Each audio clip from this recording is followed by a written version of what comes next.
Omugabi wanjisebo bwakedde bulungi alhamdulillah bwakedde wakati mu kiyego iwakisenyigo bamunje nako zino naye fenga tubadde tunamufuna bo mubiri gwo wamanyi gye mutambulira mwina gye mutambula fe gye tutayita buli wentuuka buli omusenyiga kati wano bameka tuli mu studios tuli basatu nze nina senyiga kaseke namulina anti gwe kuba ne Ivan era ajja tuuka jera nga naye tamulina fena tumulira mumanje muzu ekirwadde kyo yagadde sewo fena kituteekako musenyiga ennaku zino nga musenyiga atuluma fenna abali mu studio nedda sebo era abantu bawulira gye mutambulira eyo waleka enguudo ze mutambulirako zirina enfufu nyingi ate ebibala temuwagala birya amazzi temuganywa bye bitukwasa senyiga bw'obeera nga tonywa nnyo mazzi nga n'ebibala bikubeera wala senyiga akwanguyira kwegamba nkalakkalanye kati obanga weyongere okumanya mu programu ettu y'omukeeze.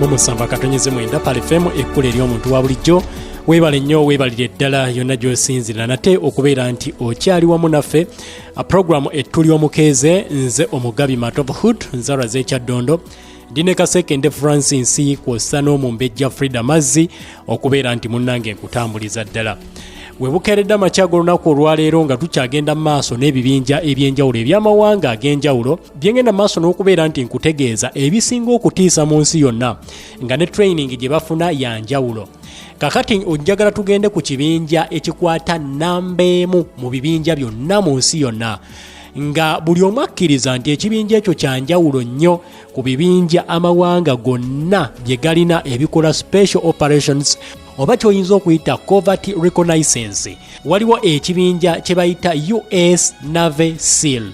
Navy SEAL ey'Amerika byebimu ku bibinja by'oyinza okwogerako buli omu byakakasa nti ddala kituufu byo training yaabyo yagenda wala. Ekibinja kino kyatondebwawo mu mwaka gwa 1962 nga yali mukulembeze wa ggwanga lya Amerika gwe bayita JF Kennedy ye yagenda maaso n'okulabika nti atondawo ekibinja kino oluvannyuma lw'ebyo bye baali bayize mu ntalo ez'enjawulo omwali Sematalo owookubiri omwali olutalo olwali munda mu ggwanga erya Korea oba lwe bayita Korean War olwalwanibwa wakati w'eggwanga erya North Korea n'eggwanga erya South Korea baali bayize bingi mu lutalo olw'e Vietnam ku bibinja ebyenjawulo Amerika bye yali etonzeewo omukulembeze JF Kennedy n'agamba njagala ntondewo omusajja nga tusobola okumusindika ku mwezi wano abamu ku bannamagye mu ggwanga erya Amerika baavaayo ne bagamba yes President JF Kennedy bw'aba agambye nti ayagala atondewo omusajja gwe tusobola okusindika ku mwezi then nze njagala tutondewo ekibinja ky'abakomando nga basobola okulwanira mu mazzi basobola okulwanira ku lukalu basobola n'okulwanira mu bbanga. Kyekigambo SEAL kitegeeza Sea, Air and Land Forces. Nti omuntu asobola okulwanira mu mazzi, omuntu ng'asobola okulwanira mu bbanga, kw'ossa ne ku ttaka kikulu nnyo ogenda maaso n'okulabika nti bamutondawo. Era wano basiiru we bava. Training gye bagenda maaso n'okulabika nti bakola ebeera ya njawulo nnyo ku magye g'eggwanga erya Amerika amalala. Bayina kye bayita underwater demolition training gye bafuna eyo ng'ebasobozesa okusobola okweŋŋanga embeera yonna ebeera wansi mu mazzi eyo era training gye bafuna sigamba nti be batraining okubeera ba SEAL nti bawandiika application ne basaba ne bagamba nti ffe twagala kubeera ba SEAL nedda teri awandiika application wabula baba hand picking balonda balonde nti ono tumulabamu obusobozi obw'okubeera Navy SEAL ono tumulabamu obusobozi obw'okubeera Navy SEAL ne babatendeka era wakati mu kutandika okubatendeka singa kye bayita SEAL physical screening test ekulema kitegeeza nti ba SEAL oba togenda kusobola kulabika nti obakoleramu bano bwe babeera ku operation tebatera kusuuka basirikale 100 be bakusindikira nti bagende maaso n'okola operation mu kifo ekimu bano tebalwana ntalo za ggwanga lya America ziri direct mbu America esindiza amagye gagenda ku front kuba mondo nedda. Bano bakola ekitibwa special operations nti twagala kukwata Osama bin Laden ne bayungula ba Navy SEAL bagende bakwate Osama bin Laden n'okumutta bamutte. Nti twagala kukola ki? Nti twagala kugenda kujjayo bawambe mu ggwanga lya Iraq ne bagenda ne babajjayo. Ba Navy SEAL okubeera ekyo kye bali ekisookera ddala testi esooka mwezo ze bakola oba ba candidate abaagala okwegatta ku bano oteekwa okubeera nti olina obusobozi obuwuga yaadi 500 mu ddakiika 12 ne seconds 30 oba obutazituuka. Kasita ozisussa n'owugira eddakiika 13 oba eddakiika 14 kitegeeza nti SEAL eba ekulemye. Then ekyokubiri oba oyina obusobozi obukuba pressure up oba push up 50 mu ddakiika 2 within 2 minutes ng'osobola okuba push up 50 awo Navy SEAL oba osobola okugisobola ey'Amerika. Then bayina sit up 50 nga nazo zikubira mu ddakiika 2 oba ofunye obukugu nga bakutrainize ba Navy SEAL basobola okuzikuba 50 sit ups mu ddakiika 2. Abamanyi training oba babeera mu kola dduyiro mu gym ez'enjawulo bwe njogera ku push up ne sit up muzitegeera bulungi. Then oyina okukola kye bayita 10 consecutive pull ups mu ddakiika 2. Ezo ziba zaakaasa mmeeme teri kuzikiza wadde okukankanamu n'akatono bwe kati 10 ng'osobola okuzikuba within 2 minutes. Then bayina gye bayita 1.5 mile run. Oteekwa okubeera ng'osobola okudduka mayiro 1.5 mu ddakiika 10 ne seconds 30.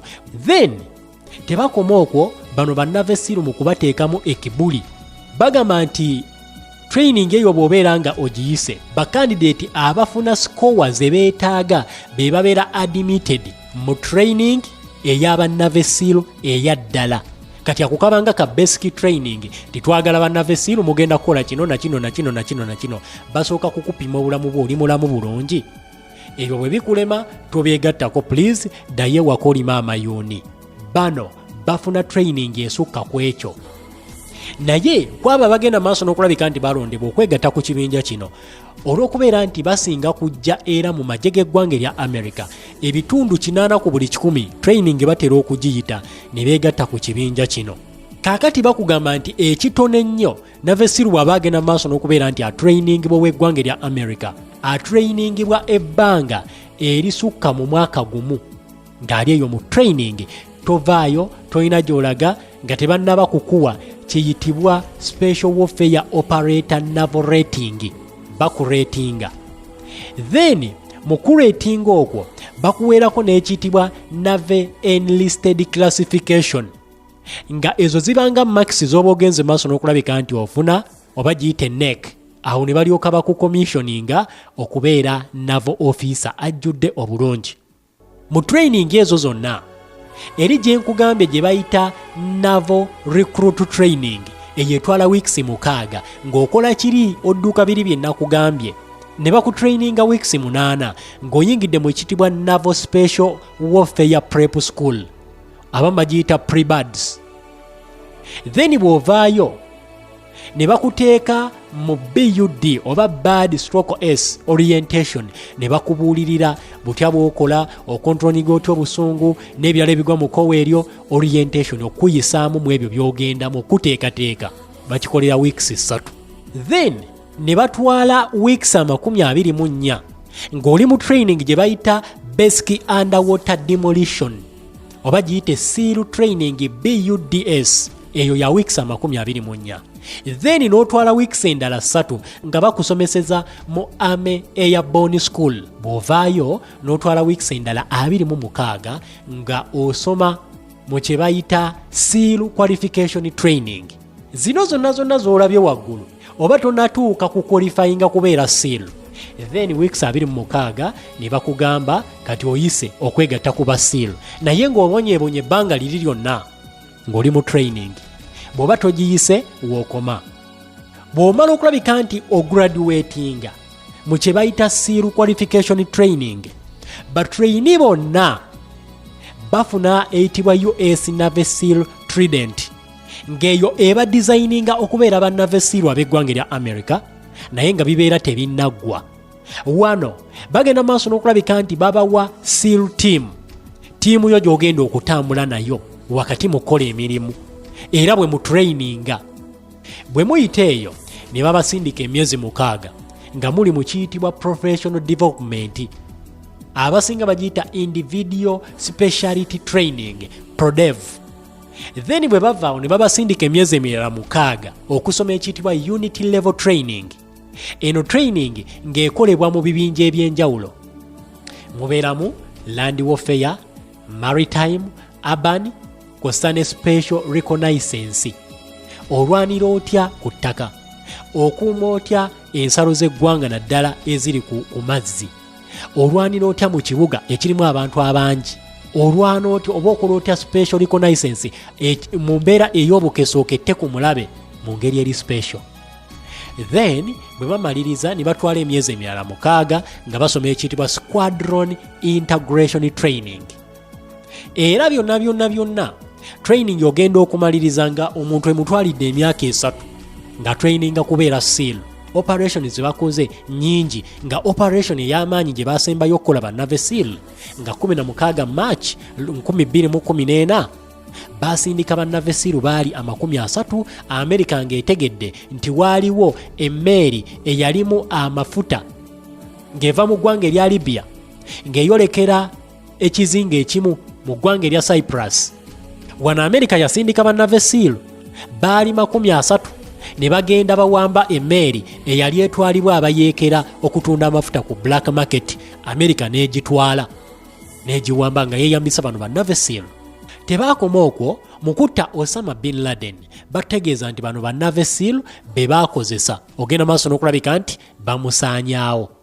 Ng'ennaku z'omwezi 2 omwezi ogwokutaano Navy Special Warfare Development Group yagenda maaso n'okulabika nti eyungula ba Navy SEAL okugenda okusaanyaawo Osama bin Laden ku mulembe gwa Barack Hussein Obama mu kitundu ekya Abbottabad mu ggwanga erya Pakistan.